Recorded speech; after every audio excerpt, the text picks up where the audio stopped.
আল্লামা সৈয়দ আবু দাদা মওদুদী রহমতুল্লাহ আলাইহি তিনি এক জায়গায় লিখেছেন, স্বৈরাচারীরা তার পতনের সমস্ত ছিদ্র বন্ধ করে, কিন্তু একটা ছিদ্র বন্ধ করতে পারে না, মনের ভুলে সেই ছিদ্রটা থেকেই যায়, যেই ছিদ্র দিয়ে আসলে তার পতনটা হবে।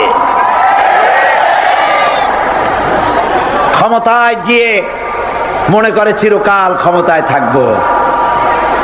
ভারতের প্রধানমন্ত্রী পণ্ডিত জওয়াহরলাল নেহেরু রাঁচি পাগলাগারদে গিয়েছেন, মেন্টাল হসপিটাল। পাগলেরা নেহেরুকে দেখে আশ্চর্য হয়ে গেছে, এত সুন্দর মানুষ, মাথায় কিস্তি টুপি, গায়ে শেরওয়ানি, মুসলমানি ড্রেসই আলাদা, যদিও তিনি হিন্দু ছিলেন, পরেছেন মুসলমানি ড্রেস। শেরওয়ানি কাদের পোশাক? কাদের পোশাক? হাতে ছড়ি নিয়ে হাঁটা, স্টাইল করে, সুন্দর পাজামা, সুন্দর টুপি, সুন্দর সাজসজ্জা করে, মুসলমানদের ড্রেস। এই ড্রেস পরে তিনি গিয়েছেন, সবসময় যে ড্রেস তিনি পরতেন। পাগলেরা জিজ্ঞেস করছে, তুমি কে গো? উনি বলছেন, আমারে চেনো নাই? আমি ভারতের প্রধানমন্ত্রী পণ্ডিত জওয়াহরলাল নেহেরু। পাগলেরা বলছে, ও সেই কথা। আমরাও যখন হসপিটালে আসছিলাম, এই তোমার মতো লম্বা লম্বা কথা আমরাও বলছি, থাকো আমাদের সাথে কিছুদিন, তোমার মাথাও ঠান্ডা হয়ে যাবে। ক্ষমতায় যারা থাকে, ক্ষমতার মোহে চতুর্দিকে অন্ধকার দেখে, মনে করে আমার পতন আর হবে না। কিন্তু তোমাকে বধিবে যে গোকুলে বাড়ি শেষে। গাড়ির চাকা সব সময় উপরে থাকে না, গাড়ির চাকা সব সময় উপরে থাকলে গাড়ি তো চলবেই না। গাড়ির চাকা ঘোরে বলেই তো গাড়ি চলে। সুতরাং এই উপরে তোমার চাকা উপরে এখন আছে বলে, তোমার দলের চাকা উপরে আছে বলে যারা মানুষের উপরে জুলুম করছো, আলেমদেরকে ধরতেছো, মুসল্লিদেরকে ধরে ধরে জেলে ঢুকাচ্ছ, সময় আসবে এমন ইন্দুরের গর্ত পাবানা পালাবার জন্য।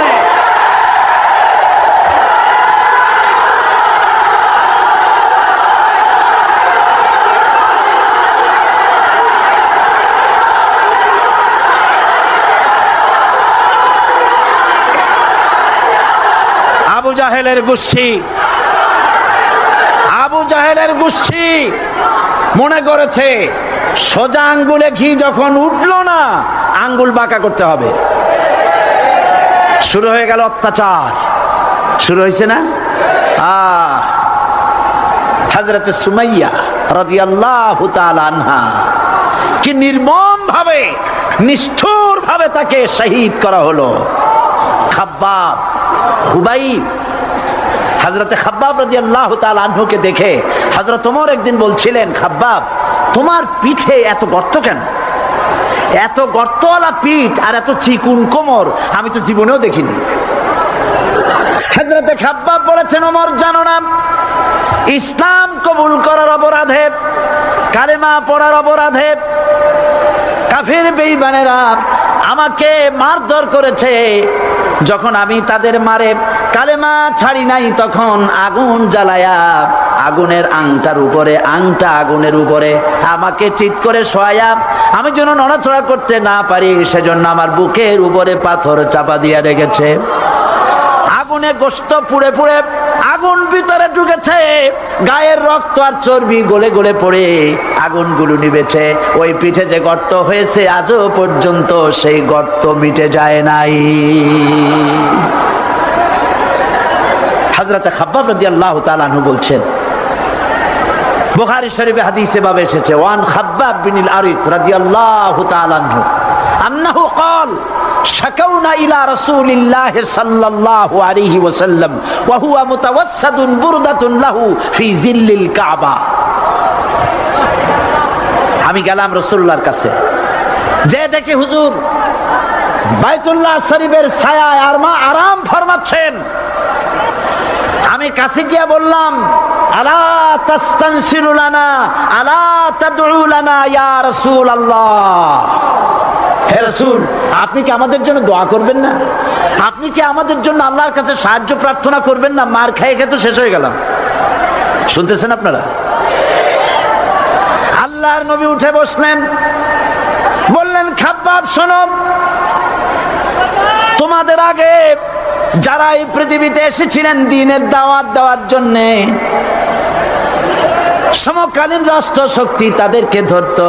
ফায়ুখাজুর রাজুলু ফায়ুহফারু লাহু ফিল আরদ, তার জন্য তারে ধরে নিয়া মাটির মধ্যে গর্ত করত।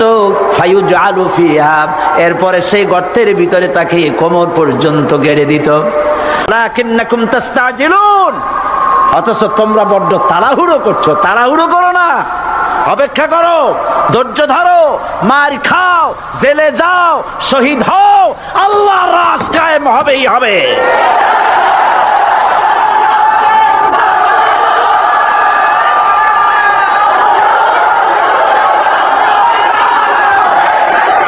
বিল্ডিং থেকে শিক্ষা গ্রহণ করুন। বিল্ডিং, ইমারত, দালান থেকে শিক্ষা গ্রহণ করুন। এই যেটা দালান আছে না পাশে, দেখতে পাচ্ছেন? এই দালান কি দিয়ে তৈরি করা হয়েছে বলেন? ইট। সমস্ত ইটেরা যদি ধর্মঘট করত, আমরা কেউ মাটির তলায় যাব না, কেউ আমরা আগুনে পুড়ে ঝামা হব না, পিক হব না, কেউ আমরা টুকরা টুকরা হব না, সবাই থাকবো উপরে উপরে, তাহলে কি দালান হইতো নাকি?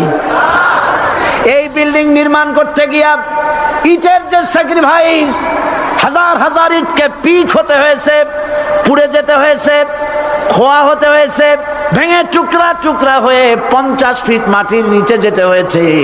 তারপরে ইমারত গঠন হয়েছে, সুন্দর দালান তৈরি হয়েছে। যারা ইসলামী শাসন চান, আল্লাহর দ্বীনকে বিজয়ী দেখতে চান, তাদেরকে অসংখ্য মানুষকে পোড়াইটের মতো জেলখানায় পুড়ে পুড়ে মরতে হবে।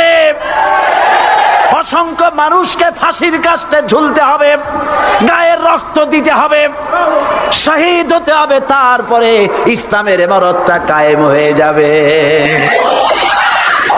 শায়ের কবি কি সুন্দর করে বলছেন, কবি সুন্দর করে বলছেন, ये शहादत गाहे उल्फत में कदम रखना, ये शहादत गाहे उल्फत में कदम रखना, लोग समझते हैं आसा है मुसलमान होना।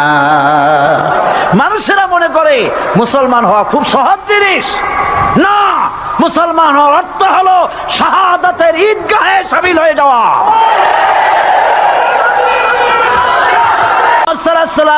তার পিতা আব্দুল্লাহ মারা গেছে বলে মুহাম্মদ সাল্লাল্লাহু আলাইহি ওয়াসাল্লাম এতিম হয়ে গেছে মনে করেছিস নাকি? জেনে রাখ, মুহাম্মদ সাল্লাল্লাহু আলাইহি ওয়াসাল্লামের পিতা আব্দুল্লাহ মারা গেছে, কিন্তু চাচা হামজা তো মরে যায় নাই। হাতের ধনুক দিয়া এমন জোরে আঘাত মারলেন, আবু জাহেলের মাথা ফেটে রক্ত ফিনকি দিয়ে বেরিয়ে এলো। হযরতে হামজা ঘরে ফিরে এসে রাসূল করিম সাল্লাল্লাহু আলাইহি ওয়াসাল্লামের মস্তক মোবারক কোলে উঠায় নিলেন আর বললেন, বাবা, তোমাকে মেরেছে বলে আমি আবু জাহেলের মাথাটা ফাটাই দিয়ে আসছি, তুমি খুশি হও। হুজুর বলছেন, চাচা, কার মাথা ফাটাইছো এইটা বলে আমারে খুশি করতে পারবা না। হযরতে হামজা বলেন, তুমি কি হলে খুশি হবে? হুজুর বলেন, হামজা, চাচা গো, আমি খুশি হব যদি একটিবার চাচা তোমার মুখে শুনতে পাই ঈমানের কালেমা। হযরতে হামজা বলেন, মুহাম্মদ সাল্লাল্লাহু আলাইহি ওয়াসাল্লাম, আমি বুঝতে পেরেছি তুমি কোনো সাধারণ মানুষ নও। সাধারণ মানুষ হলে পরে তুমি প্রতিশোধে বিশ্বাসী হতে, খুশি হতে। প্রতিশোধে বিশ্বাসী হও নাই, তুমি অবশ্যই আল্লাহর নবী, কোনো সন্দেহ আমার নাই। তুমি সাক্ষী থাকো, আমি পড়ে নিলাম, লা ইলাহা ইল্লাল্লাহু মুহাম্মাদুর রাসূলুল্লাহ। জোরে পড়ে, লা ইলাহা ইল্লাল্লাহু মুহাম্মাদুর রাসূলুল্লাহ। তার পিতার প্রতি আকর্ষণ থাকবে। আমার আপত্তি সেখানে আপনি প্রধানমন্ত্রী শুধু শেখ পরিবারের প্রধানমন্ত্রী নন, শুধু আওয়ামী লীগের প্রধানমন্ত্রী হওয়া উচিত নয় আপনার। আপনি পৃথিবীর দ্বিতীয় বৃহত্তম বাংলাদেশের 12 কোটি মুসলমানের প্রধানমন্ত্রী। পিতৃ হত্যার আসামি ফেরত চাইলেন, কিন্তু বিল ক্লিন্টনের আশ্রয় প্রশ্রয় লালিত পৃথিবীর অসভ্য জাতি সন্ত্রাসী ইহুদিরা প্যালেস্টাইনের মুসলমানদেরকে পাখির মতো গুলি করে হত্যা করছে। আপনি কেন জবাব চাইলেন না?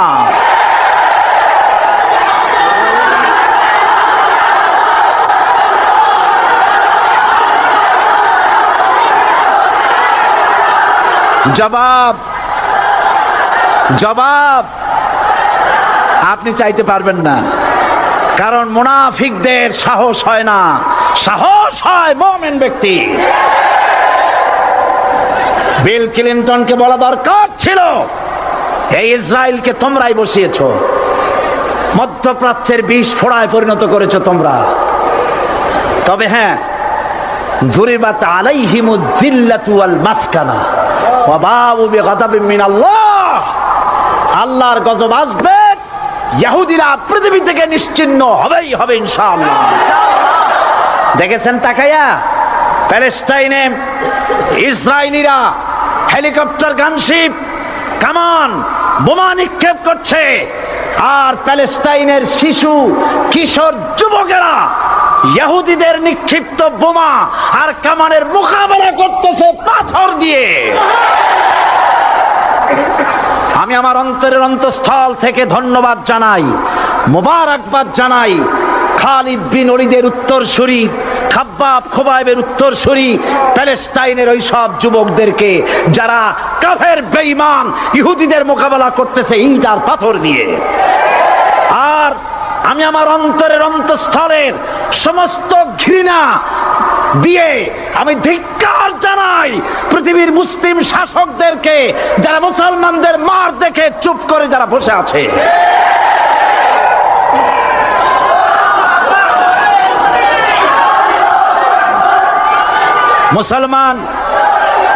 মুসলমান যদি মুসলমানের মতো হয়, 10 জন যথেষ্ট।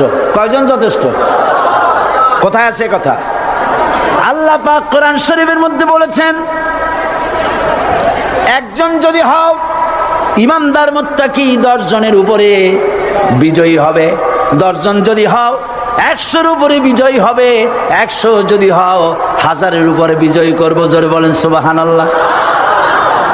কবি বলতেছেন, ফিজায়ে বদরে পয়দা কুন ফেরেশতে তেরি নুসরত কো উতার সকতে গর্দু সে কতর অন্দর কতর আবি। বদরের মুসলমানদের মতো ঈমান আনো, তাহলে আকাশ থেকে কাতারে কাতারে ফেরেশতা নাজিল করে দিয়ে আল্লাহ পাক তোমাদেরকে সাহায্য করবেন। সুবহানাল্লাহ। আল্লাহ রাব্বুল আলামিন, তিনি ছাড়া কোনো ইলাহ নাই, তিনি সার্বভৌমত্বের মালিক কেউ নাই আল্লাহ ছাড়া। এই কথা মানুষকে ঘোষণা করতে হবে। বাধা, এই কথা বললেই বাধা দেবে কয় শ্রেণীর লোক? 3 শ্রেণী। প্রথম শ্রেণী হচ্ছে কে? রাষ্ট্রশক্তি। আজও তারা বাধা দিচ্ছে। আল্লাহর আইন দিয়ে দেশ চালাও, তারা তাদের মন মর্জি মোতাবেক আইন দিয়ে দেশ চালাবে। আল্লাহ পাক বলছেন, আলা আলাহুল খালকু ওয়াল আমরু, সৃষ্টি যার, আইন চলবে তার। কারো বাবার আইন চলতে পারে না, নিজেদের তৈরি করা আইন চলবে না। ইনিল হুকমু ইল্লা লিল্লাহ, একমাত্র আইন চলবে কার? এই আইন রাসূল করিম সাল্লাল্লাহু আলাইহি ওয়াসাল্লাম মদিনায় কোরআন দিয়ে প্রতিষ্ঠিত করেছিলেন। আল্লাহর বিধান, আল্লাহর সার্বভৌমত্ব কায়েম করেছিলেন। কোরআন সংবিধান হলো, চুরি বন্ধ হলো, ডাকাতি বন্ধ হলো, জেনা বন্ধ হলো, হত্যা বন্ধ হলো, ধর্ষণ বন্ধ হলো, সব কিছু বন্ধ হয়ে গিয়ে মুসলমানেরা শান্তি লাভ করলো, পৃথিবীর মানুষ শান্তি লাভ করলো। সুবহানাল্লাহ বিহামদিহি। আজ মুসলমানেরা শত্রু চেনে না, বন্ধু চেনে না। বন্ধুকে বানায়েছে শত্রু, শত্রুকে বানায়েছে বন্ধু। কে বন্ধু কে শত্রু চিনাই দিবেন কে? আল্লাহ। বলেন কে দিবেন? আল্লাহ রাব্বুল আলামিন কোরআনে কারীমের মধ্যে পরিষ্কার করে বলেছেন, লাতাজিদান্না শাদ্দান নাসি আদাওয়াতান লিল্লাযিনা আমানুল ইয়াহুদা ওয়াল্লাযিনা আশরাকু। আল্লাহ পাক বলছেন, হে রাসূল, মানুষের ভিতরে 2টা শ্রেণী মুমিনদের জন্য সব থেকে জঘন্য দুশমন। কয়টা শ্রেণী? 2টা। একটা হলো ইহুদ, আর একটা হলো মুশরিক। একটা হলো ইহুদি, আর একটা হলো মুশরিক। এটা হলো তোমাদের দুশমন। আর আজ আমাদের দেশে, পৃথিবীর বিভিন্ন দেশে মুসলমানেরা মুশরিকদের সঙ্গে সম্প্রীতি বাড়াচ্ছে, মুসলমানদের সাথে শত্রুতা বাড়াচ্ছে। আজ আমার দেশে পূজা পার্বণে বাধা নাই, পূজা পার্বণে বাধা আছে? পূজা পার্বণে বাধা নাই। বাধা কোথায়? কোরআন শরীফের তাফসীর মাহফিলে। কোরআনের তাফসীরের মাহফিলে বাধা দেওয়া হচ্ছে। গান বাজনায় 144 ধারা নাই, কিন্তু কোরআন শরীফের মাহফিলে 144 ধারা দেওয়া হচ্ছে। যারা দিচ্ছে তারা আবার ওমরাও করে, হজও করে। ওরা আমাদের বলে আমরা নাকি ধর্মের নামে রাজনীতি করি, বলে না? আমরা নাকি ধর্মের নামে রাজনীতি করি। আমি বলি ধর্মের নামে আমরা রাজনীতি করি না, আমরা ধর্মীয় রাজনীতি করি। কথাটা বুঝে আসছে কিনা? ধর্মের নামে রাজনীতি তো সেই ব্যক্তি করে 1996 সনের নির্বাচনের আগে যিনি মাথায় পট্টি বেঁধেছিলেন, যিনি শপথ গ্রহণের সময় হাতে তসবিহ পরেছিলেন, ধর্মের নামে রাজনীতি তিনি করেছেন। আজ অনেকগুলি ডিগ্রি পেয়েছেন তিনি, অনেকগুলি ডিগ্রি পেয়েছেন। কয়টা? মুখস্থ হয়ে গেছে আপনাদের। শকুনেরা, শকুন যদি গরুর গোশত কিনে খাওয়া লাগতো, 80 টাকা কেজি দরে শকুনে এত গোশত কিনে খাইতে পারতো না। লেখাপড়া করে যদি ডিগ্রি নেওয়া লাগতো, এত ডিগ্রি কপালে জুটতো না। পয়সা দিয়া ম্যানেজ করা ডিগ্রি, কিন্তু 9টা নিলে কি হবে? আসল ডিগ্রিটা এখনো বাকি আছে। আসল ডিগ্রি কোনটা? নির্বাচনের আগে পট্টি বেঁধে তসবিহ নিয়ে গোটা জাতিকে যে সফলভাবে প্রতারণা করতে আপনি পেরেছিলেন মহা প্রতারক হিসেবে, সেই ডিগ্রি আগামী নির্বাচনের মোক্ষম সময় জনগণ আপনার গলায় পরায় দেবে।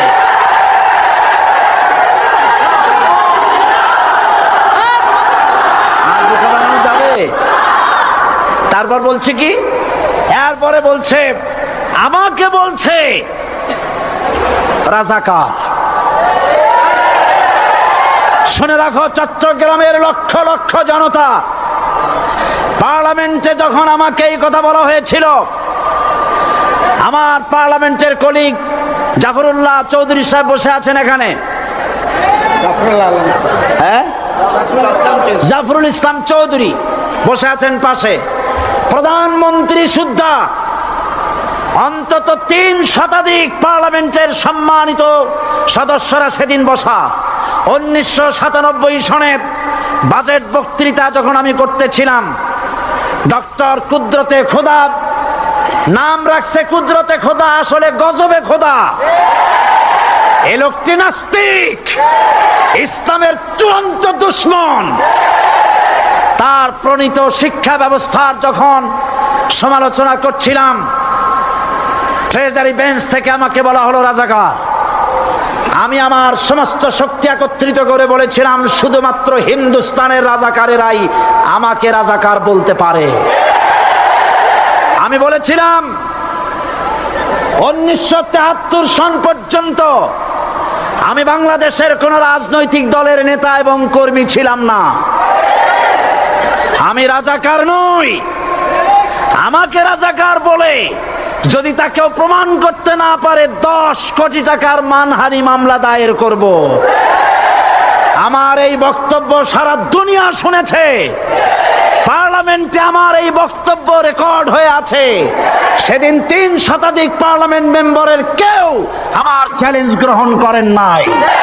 যে কোনো ব্যক্তি পার্লামেন্টে গিয়ে আমার বক্তৃতা দেখে আসতে পারেন। এরপরে 1997 সনের 7ই অক্টোবর দৈনিক জনকণ্ঠ পত্রিকা যখন আমার বিরুদ্ধে লিখলো, সেই পত্রিকায় সাইদির ওপেন চ্যালেঞ্জ 8ম পাতা, 1997 7ই অক্টোবর, এত বড় 2 কলমে হেডিং।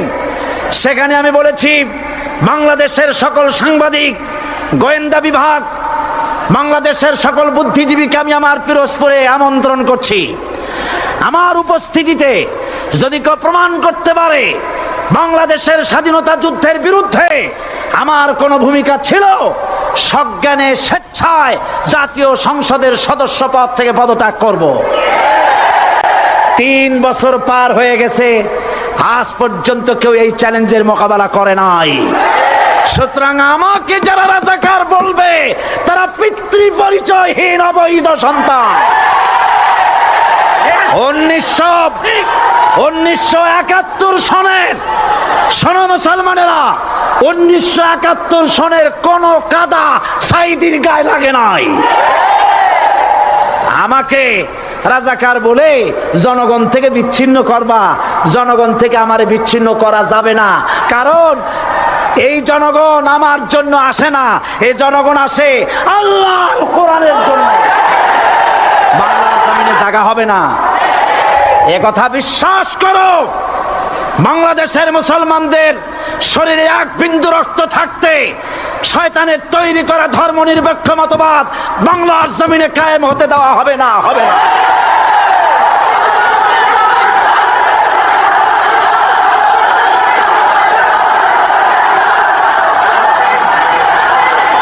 রাসূল করিম সাল্লাল্লাহু আলাইহি ওয়াসাল্লাম কোরআন প্রতিষ্ঠার জন্য আন্দোলন করেছিলেন।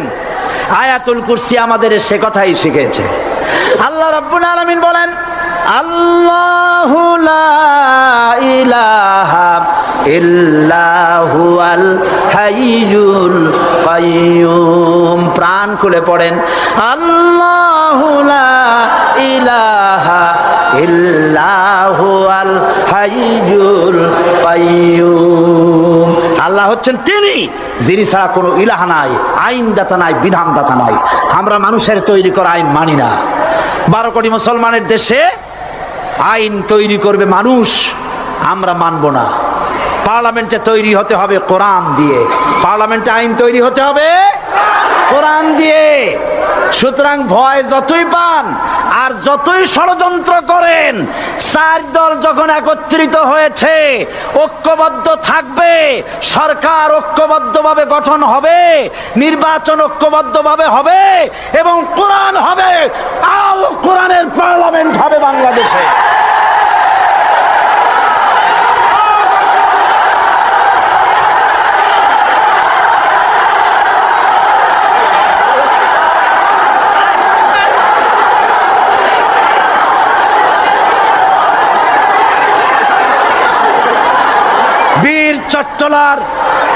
বীর চট্টলার মুসলমানেরা, বীর চট্টলার মুসলমানেরা স্বাধীনতার ঘোষণা এই চট্টগ্রাম থেকে স্বাধীনতার মহান ঘোষক প্রেসিডেন্ট জিয়াউর রহমান সাহেব দিয়েছিলেন। এই চট্টগ্রাম থেকেই ইসলামী রাষ্ট্রের ঘোষণা হবে। আল্লাহ বিজয় দেবে মুসলমানদের। কাদের বিজয় হবে? বাংলাদেশে কোরআনের রাজ কায়েম হোক, তাকে আপনারা চান? কারা কারা চান? 2 হাত উঁচু করে দেখান। দাঁড়াবেন না, দাঁড়াবেন না।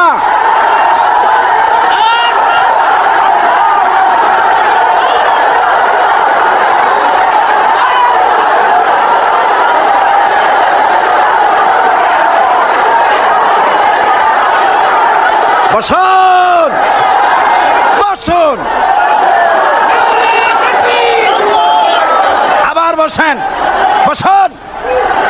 জোরে সরে জিকির করেন, লা ইলাহা, আরো জোরে, লা ইলাহা,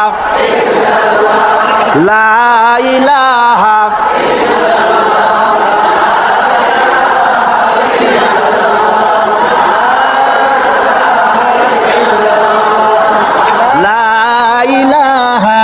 ইল্লাল্লাহ, লা ইলাহা,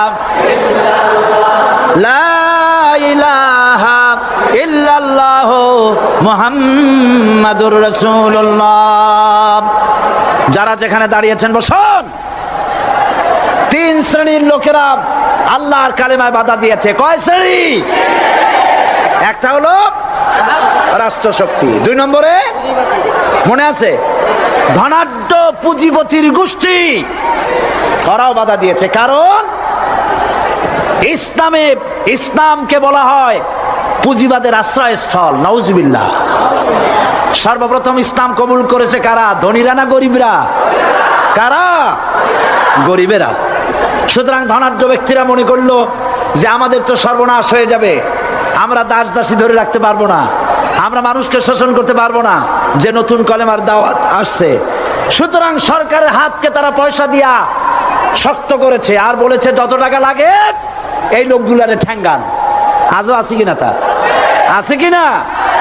3 নম্বরে বাধা দিয়েছে ধর্মের নামের এক শ্রেণীর কায়েমি স্বার্থবাদী শক্তি, যার সম্পর্কে সূরা তাওবায় আল্লাহ পাক বলেছেন, ইন্না কাসীরাম মিনাল আহবারি ওয়ার রুহবান লা ইয়াকুলুনা আমওয়ালান নাস বিল বাতিল ওয়া ইয়াসুদ্দুনা আন সাবিলিল্লাহ। ইহুদি আহলে কিতাবদের মধ্যে এক শ্রেণীর বুজুর্গ ধরনের লোক, দরবেশ জাতীয় লোক, যারা নাকি মানুষের সম্পদকে বাতিল পন্থায় ভক্ষণ করে, ওয়াসুদ্দুনা আন সাবিলিল্লাহ, এবং আল্লাহর রাস্তায় চলার জন্য মানুষকে বাধা প্রদান করে। এত বড় বিশাল মাহফিলে আপনি দাঁড়ায়া কোন মানুষকে কষ্ট দিবেন না, জায়েজ নাই। মুসলমানদেরকে কষ্ট দেওয়া কবিরা গুনাহ। বুঝতে পেরেছেন? যে যেখানে দাঁড়িয়েছে আপনারা বসা মানুষেরা তাদেরকে বসায় দেন।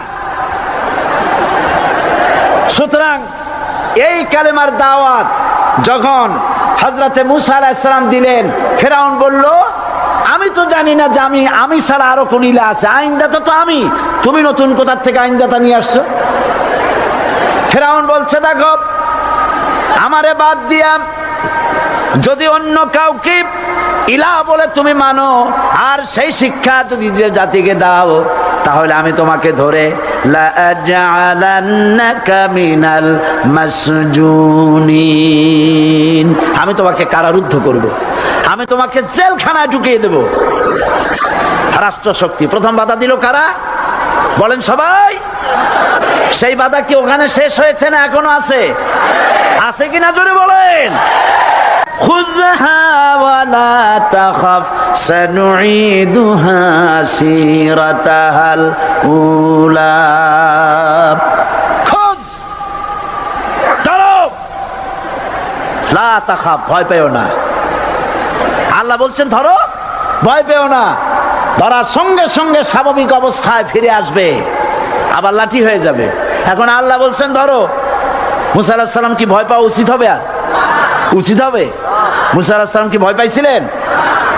কারণ হচ্ছে এই দুশমনের শক্তিটা খুব বড়ই দেখা যায়, মনে হয় যেন অনেক বড়, কি জানি কি।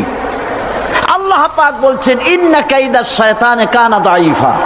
শয়তানের চক্রান্ত যতই তুমি মনে করো অনেক ষড়যন্ত্রের জাল বিস্তার হয়ে আছে, আল্লাহ কয় কিছুই না, দাঈফা, অত্যন্ত দুর্বল। আল্লাহ পাক বললেন ধরো। মুসা আলাইহিস সালাম সাপ ধরলেন, সঙ্গে সঙ্গে লাঠি হয়ে গেল। ফেরাউন বরদাস্ত করলো না, রাষ্ট্রশক্তির পক্ষ থেকে আক্রমণ শুরু হলো।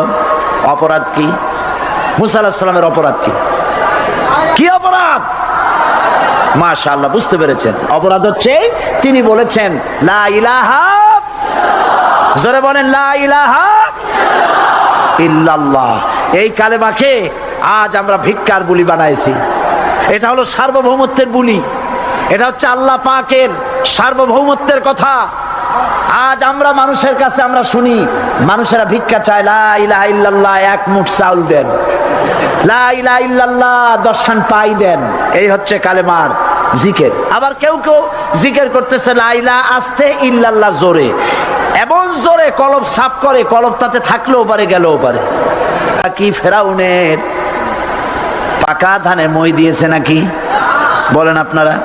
তার হালের গরু পিটায় মারছে নাকি? অপরাধ হলো তিনি আল্লাহর জমিনে আল্লাহর আইন প্রতিষ্ঠার কথা বলেছেন। এই শুধুমাত্র এই অপরাধে ফেরাউন তার দলবল নিয়ে 3 দিক থেকে আক্রমণ করেছে। মুসা আলাইহিস সালামের উম্মতেরা ভয় পেয়ে গেছেন। তারা বলছেন ইন্না লামুদরাকুন, আমরা পাকড়াও হয়ে গেছি। 3 দিকে সারাশি আক্রমণ, 3 দিকে শত্রু, একদিকে দরিয়া, পালাবার রাস্তা আছে? হযরত মুসা আলাইহিস সালাম ভয় পেয়ে গেলেন, সারেন্ডার করলেন না। হযরত মুসা আলাইহিস সালাম বললেন কাল্লা, কখনো নয়, ভয় পাওয়ার কোনো কারণ নাই। রব্বি সায়াহদিন, অবশ্যই আমার রব আমার জন্য রাস্তা করে দিবেন। ভয় পাইও না, আমার রব রাস্তা করে দিবেন। আল্লাহ রাব্বুল আলামিন হযরত মূসা আলাইহিস সালামকে অর্ডার করলেন, হাতের লাঠি দিয়া দরিয়ার উপরে আঘাত করো। হযরতে মূসা আলাইহিস সালাম দরিয়ার উপর আঘাত করলেন। রাস্তা ছিল দরকার একটার, এক বাড়িতে আল্লাহর হুকুমে লাঠি দিয়ে একটি আঘাত করার সঙ্গে সঙ্গে হযরত মূসার তার সঙ্গী সাথী দরিয়া পার হওয়ার জন্য দরিয়ার মধ্য দিয়ে আল্লাহ 12টা রাস্তা পয়দা করে দিলেন। সে আল্লাহ আছে না নাই? এত আসতে বলেন কেন? ভয় পাওয়ার কারণ আছে? রাষ্ট্র শক্তি বাধা দিয়েছে সমস্ত নবীদেরকে। কেন? নবীদের চরিত্র খারাপ? জোরে বলে, নবীদের চরিত্র খারাপ? নবীদের চাইতে মাসুম বেগুনাহ উন্নত চরিত্রের মানুষ আল্লাহর আকাশের নিচের জমিনের উপরে আর হয় না। ইসলাম যায় না যারা চায় না তাদের জন্য। আর ইসলামের যখন কথা বলি, ইসলামের কথা শুনলে শুধু চোখের পানিটাই ছাড়ি, মহব্বত চোখের পানি দিয়া শেষ করে দেই, আর কিছুই করি না। আমি একবার এইখানে এই শহরে অনেক বছর আগে একটা জানাজায় শরীক হয়েছিলাম। কোন মাঠে আমার এখন তার মনে নেই। জানাজার পরে যিনি জানাজা পড়ালেন তিনি বললেন, ওই লাশকে সামনে রেখে বললেন, কেন আসিল? তখন আমি নতুন নতুন চিটাগাঙে আসছি, আমি ভাষা ভালো করে বুঝিও না। একজন বললো কেন আসিল? সবাই কইলো গম আসিল। তাই বললাম যে গম আসিল, এই মরা মানুষের সাথে গম আমি আটা গম সে তাই মনে করেছি যে এটার কি সম্পর্ক। আমি ইমাম সাহেবকে জিজ্ঞেস করলাম যে আপনি বললেন কি, আর জনগণই বা বললো কি?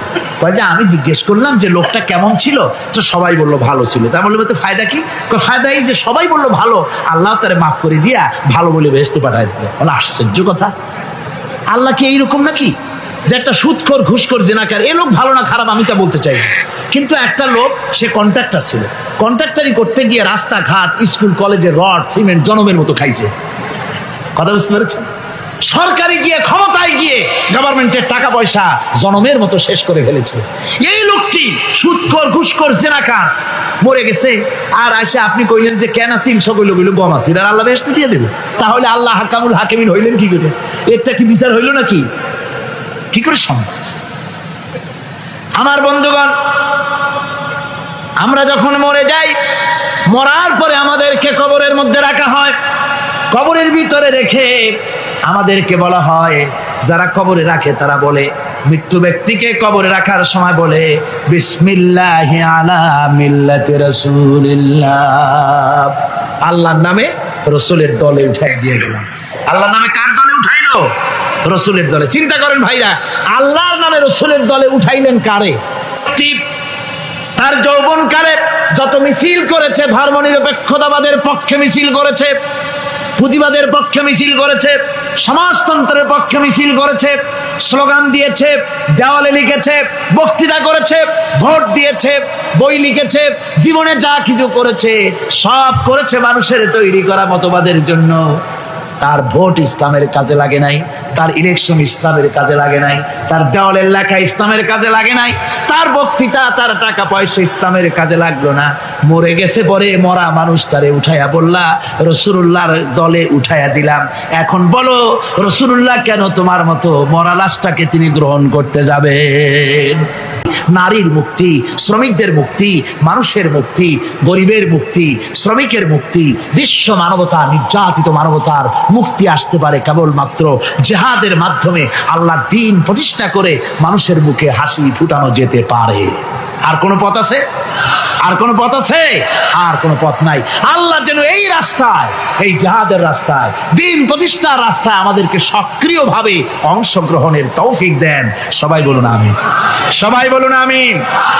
এবারে আল্লাহ রাব্বুল আলামিন বলেছেন, ওয়াতুজাহিদুনা ফি সাবিলিল্লাহি বিআমওয়ালিকুম ওয়া আনফুসিকুম যালিকুম খায়রুল লাকুম ইন কুনতুম তা'লামুন। আল্লাহ পাক বলেন, আমার রাস্তায় জিহাদ করো, জান দাও, মাল দাও, জান দাও, জিহাদ করো, এটাই হলো উত্তম কাজ। যদি তোমরা ইসলাম বুঝে থাকো এটাই তোমাদের জন্য কল্যাণকর। আগে বলেছেন মালের কথা, পরে জানের কথা। আগে কোনটা? মাল, পরে জান।